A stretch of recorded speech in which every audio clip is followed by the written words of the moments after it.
Joining us now for more on hacking an election in the wake of Shin Bet's latest announcement is CEO and founder of SciTech Consulting, cyber intelligence and privacy expert Chen Heffer.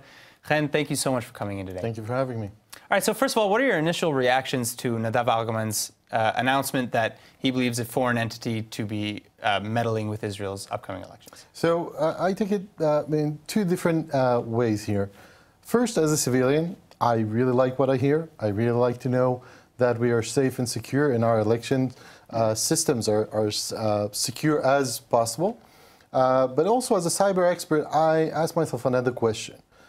Does these people that are in charge and bodies, and not just Nadav Argaman specifically, but these bodies that are responsible and in charge of our security and safety and integrity of election results, are they also convinced that we are 100% secure because they are the ones to actually make sure that those controls that we have in place will work efficiently and effectively? And as a cyber expert, I continue asking myself, where did I get it wrong? Where did I not do the right thing? So I assume that we already failed, and our security controls already failed and breached by those adversaries that would like to... So you're saying that if Nadav Argaman, if the head of the Shin Bet is going on television and saying, hey, we think there's a possible breach, you're saying as a security expert, cybersecurity expert, that chances are it probably already happened. Well, that's the assumption. Okay. As a security expert, you always assume that we are already breached. Okay. That's the assumption that you wake up in the morning and you go to sleep at night, barely get some sleep at night as a security expert. Yeah. Okay, so we know that Russia has already, the Kremlin has already come out and saying that, they have nothing to do with it. Regardless of whether or not that's true, you've worked on the election, on multiple elections in the United States as well, including the 2016 election. Who do you think is most likely responsible? Who has the most to gain from meddling in Israel's elections? And what can be done about that? Right. So I assume we won't hear anything official from the Kremlin or China or anyone else in the world. Nothing official about messing with the Israeli election results. But there are interests. This is the world order. Israel is in the center of the world order as much as the U.S.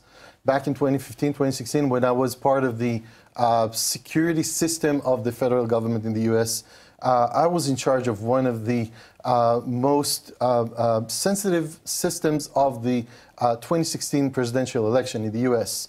Back then, we assumed that we were already breached. Yes, the public heard that you're okay and everything's good. There were a lot of talks after the election about the involvement of the Russians in those elections. Personally, we detected some Chinese involvement in those hacking attempts, and some of these attempts probably succeeded. This is just part of the information that I can share here with you on television. Okay, so again, what did you find? What is it that they were trying to influence exactly? Because we know with Russia, the allegations against Russia is that they had a team of people who may or may not have been connected with the government, but they were using social media to influence American politics. Do you see maybe the same thing from China, or was it more direct influence to the vote count? So, yeah, this is a good question. Social media is one way to affect the public's opinion on the election. But assuming everybody's following the rules and people go out there and vote, and those votes are actually counted as they are, and that information is being kept, and the integrity of the information is being kept. What I'm talking about is really about hacking those systems and manipulating the information after the results came into the systems themselves. And there are many, many bodies around the world that would try to influence the Israeli election and therefore the world order for their own benefits. And how does the American and the Israeli system match up, in your opinion? Well, the Americans are doing a lot, for sure. The American government is investing a lot of money in this and training the people.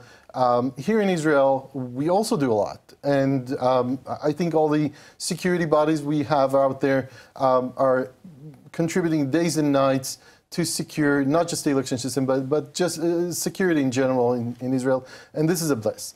However, from my opinion, this is my own personal opinion, I would like to see and hear more about the cooperation between those bodies. You mentioned the Shin Bet, I can mention the Israeli police, I can mention a lot of other intelligence bodies here in Israel. We can expect from them as civilians, as voters, to work together, to cooperate, and therefore to better secure our systems. All right, Chen, thank you so much. It's been an absolute pleasure to have you here with us. Thank you very much. Thank you.